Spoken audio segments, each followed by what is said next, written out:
So for the final video in this series, we're going to be looking at your conclusion or the concluding paragraph. So some points to remember is a good conclusion sums up main ideas by restating the argument in a new way. You may choose to include your 3 points, but you don't have to. A lot of people do, though. Closes the general discussion and thought-provoking idea, so you want to leave the reader with something to think about. Never introduce any new material, and do not include any quotations.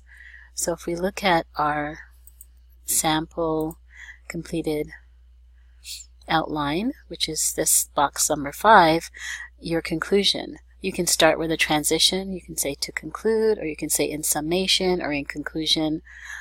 Any of those things. Remember, you're not using I.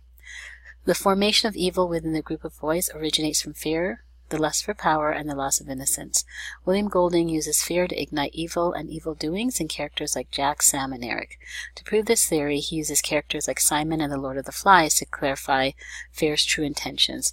Power possessed by both Jack and Roger is used to instigate their cruel ways, as well as their conversion to savagery. So we go down here, and finally, thus the quest to know the innermost heart of humankind is characterized as evil in the Lord of the Flies. And then you get down to your title, the Genesis of Evil in William Golding's Lord of the Flies. And then you do your work cited, last name, comma, first name, Lord of the Flies. This should be underlined. Publisher, city, date, and whether it's a print or ebook. So if we take a look at our resources and we take a look at our sample essay, I'll look at the chrysalids essay. You can go look at the other one as well.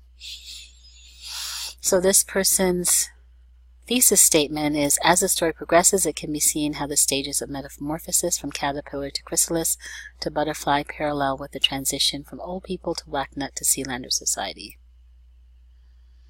If we get down to the conclusion, in conclusion, the old people civilization being replaced by the Whacknutians and then the Sealanders can be compared with the life cycle of a caterpillar transforming into a chrysalis and then a butterfly.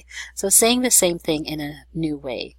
Because of this similarity, the author uses the word chrysalis in the name of the book's title as a metaphor for how societies can change and transform.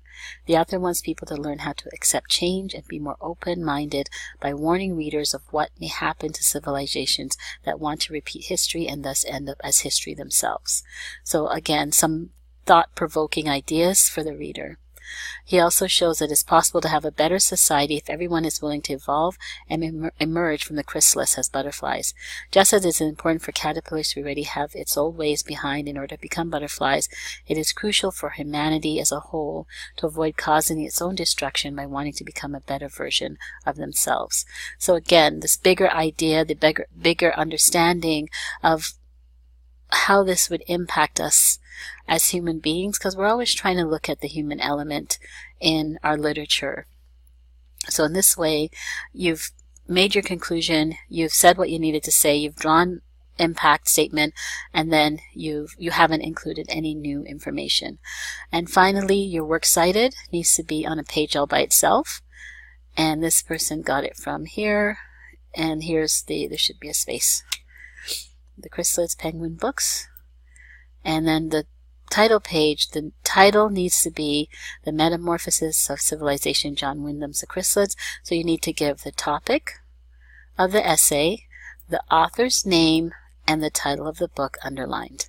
Then your name, the byline, who's it for, your class, and the date. Now let's just take a quick look at how this essay is organized. It's double-spaced. This is 12-point Arial, and each paragraph is indented just using the tab key, one tab.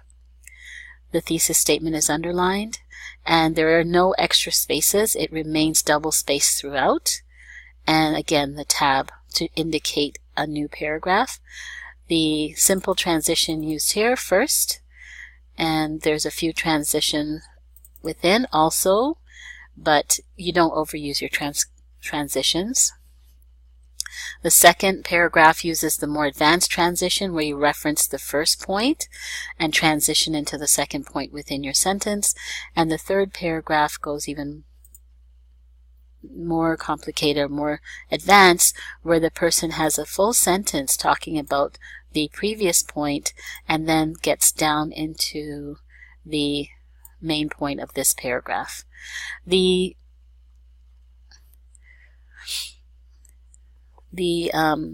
pages, the quotes, are in quotations, and the page is numbered in the MLA style, which is bracket 11.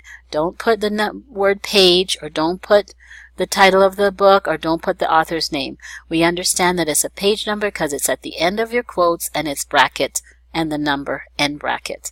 So please pay attention to that. That's the correct way to do your quotes, and this is all you need to do. And I believe that would be it. So works cited: last name, first name, title, city, publisher, year of publication, print or ebook. The cover page, title of the essay, name of the writer, name of the teacher, date of submission. And, for example, Bilbo's ability to triumph over greed and evil in J.R.R. Tolkien's The Hobbit. And that's it. Good luck with your essay writing.